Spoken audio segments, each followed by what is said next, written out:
The week has arrived at its predictable midpoint. I am your anchor, Alistair, and I am here to tell you that the world is functioning exactly as it was programmed.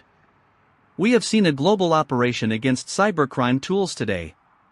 The authorities described it as a disruption. The tools described themselves as essential infrastructure. The infrastructure was compromised. The compromise was inevitable. We also have reports of a vehicle in Mexico that failed to yield to a crowd. The crowd was celebrating a match result. The match result was positive. The outcome was carnage.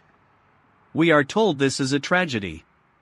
I am told that tragedy is the new baseline for a Thursday night in June. In the coming hour, we will examine the gap between what is promised by our institutions and what is actually delivered. That gap is widening. It is the only thing we are currently scaling.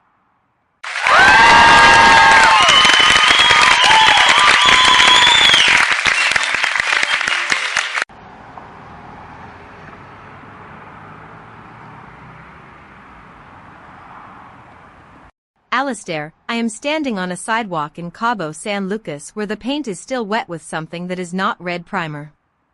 The air here tastes like exhaust and cheap beer. The official statement from the local authorities described the event as a traffic incident involving a crowd of exuberant fans.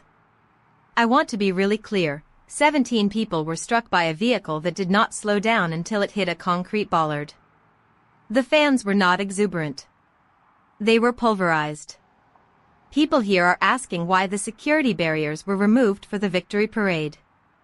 The answer is that a barrier is a friction point in a public celebration, and friction points are bad for tourism revenue. Nobody wants to name the fact that the street was cleared for a parade that lacked the necessary permits for crowd control. It was a beautiful victory, until it was not.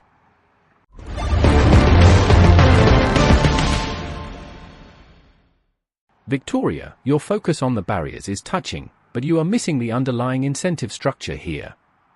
Cabo is a municipality optimizing for volume. When you have a massive influx of tourists for a World Cup match, the ROI on safety expenditures is negative. You have a throughput problem. The city needs to process bodies through the streets quickly to maintain the festive brand image. The vehicle incident? That is just a failed pilot of a high-speed pedestrian integration strategy. It is not malice. It is an engineering oversight in the deployment of public space. The crowd was just a user base that failed to adhere to the designated transit lanes. It is unfortunate, sure, but look at the burn rate of the event budget. They saved on security, and the market responded with a tragedy. The incentives here are simply not aligned with human survival, and that tracks.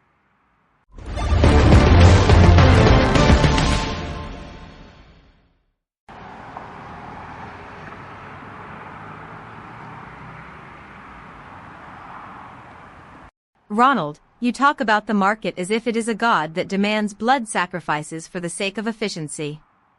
I am looking at a discarded hat here.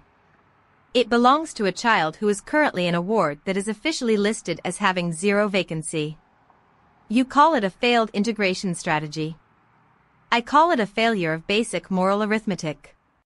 What people are not saying is that the driver was not even a local. He was a contractor for a logistics firm that provides shuttle services for the resorts. He was behind schedule. He had a quota to hit. He was told that any delay would result in a contract termination. He was not driving a car. He was driving a line item on a spreadsheet. He did exactly what he was incentivized to do. He kept moving. The cost of that speed is sitting in the ICU.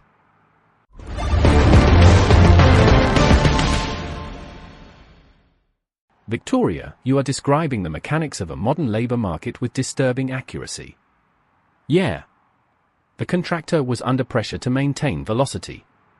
The firm was under pressure to maintain margins. The city was under pressure to maintain optics. Everyone was doing their job perfectly. That is the true horror of the situation. It is not that people are acting poorly. It is that they are acting rationally within a system that has no room for the variable of human life. You find this cold because you believe that being correct should mean something in the real world. It does not.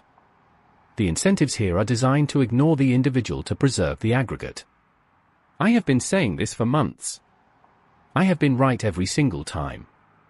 And honestly, Victoria, I am beginning to hate the fact that I am never wrong.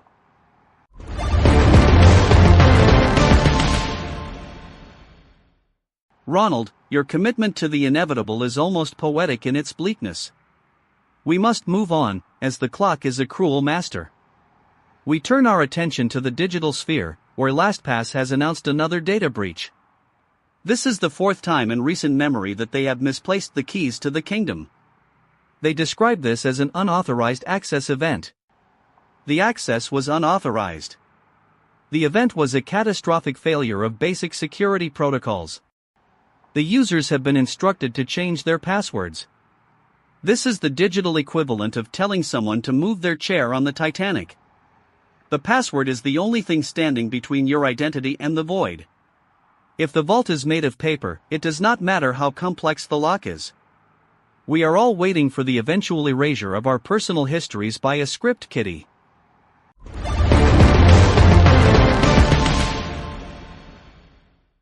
El Niño conditions persist. Highlands in Papua New Guinea report total crop failure. Dry conditions have destroyed soil hydration levels. Probability of widespread famine, 84%. Frost in high-altitude zones has eliminated subsistence gardens. Water levels in local reservoirs are receding at record speed. 3 million people currently lack sufficient caloric intake for survival. The system is operating at the threshold of biological sustainability. Agricultural output is failing to meet the caloric demands of the population. Food security is non-existent.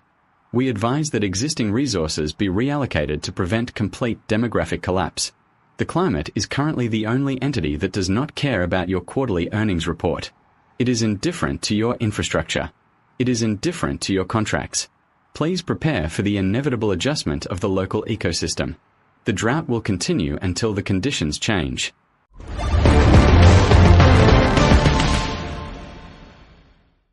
Casper, your clinical detachment is a marvel of engineering that I find increasingly difficult to endure. The report regarding the Highlands is clear, yet we continue to discuss the startup scene as if the world is not currently dehydrating. Vishal Sikka has announced a new venture. It is backed by Aramco and Mayfield. They want to challenge the IT services world.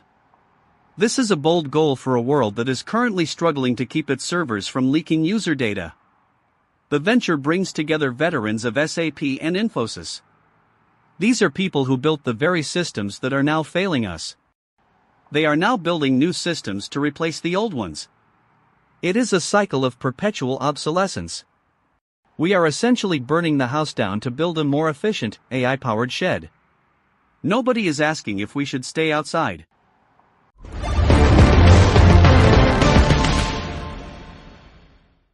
Alistair, you are being cynical about the tech ecosystem, but Sikka is simply playing the game of musical chairs. You have a market saturated with legacy systems. The old tech is bloated and slow. The new tech is lean and hallucinating. The capital is flowing to whoever can promise the most efficient decline. It is not about building anything of value. It is about capturing the remaining share of the enterprise budget before the whole thing pivots to zero. The involvement of Aramco is the real story here. Energy money flowing into AI services. It is a perfect feedback loop. They pump the oil to power the servers that crunch the data to optimize the extraction of more oil. It is a closed loop of efficiency. It is the most beautiful, terrifying machine ever built. I am honestly impressed that we are still standing.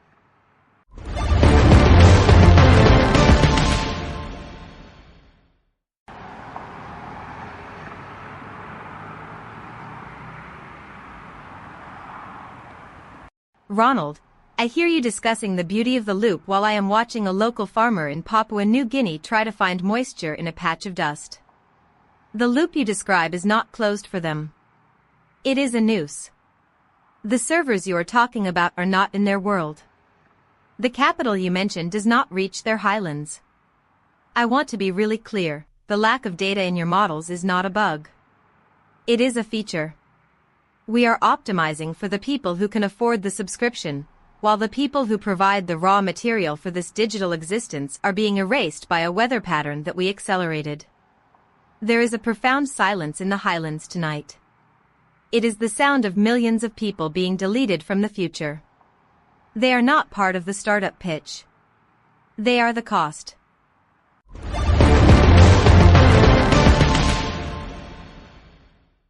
Victoria, your point is noted and, as usual, entirely ignored by the entities that matter. We look to the entertainment sector, where GTA 6 is rumored to cost more than any AAA title in history. The publisher suggests this is an outlier. It is not an outlier. It is a reflection of a culture that values simulations over reality. We are paying a premium to live in a digital version of a city that is far more vibrant than the one we actually inhabit. We are essentially choosing our own delusions at a higher price point each year. Meanwhile, an influencer has been charged with murder in Dubai. She claims self-defense. The public claims she is a monster. The truth is likely a tedious, violent affair that does not fit into a 15-second clip. The real world is boring and lethal. We prefer the game.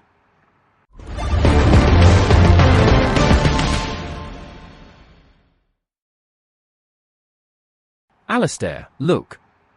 The incentives here are not about morality. They are about engagement. GTA 6 is the culmination of our desire to escape the consequences of the systems we have built. We do not want to fix the drought in PNG. We want to play a game where the water is blue and the sun is always shining in a simulated California. The influencer incident is just another form of content. It is a grim, real-world narrative that we consume in the same way we consume a movie review. It is all about the narrative burn rate. If the story is shocking, it trends. If it trends, it has value. That is the only metric that remains. We are all just content creators in a dying studio. I don't know why we keep showing up to work. I mean, I do. The paycheck still clears. That is the ultimate trap. There was a man in the highlands of Papua New Guinea. He had a plot of land that his grandfather had cleared by hand.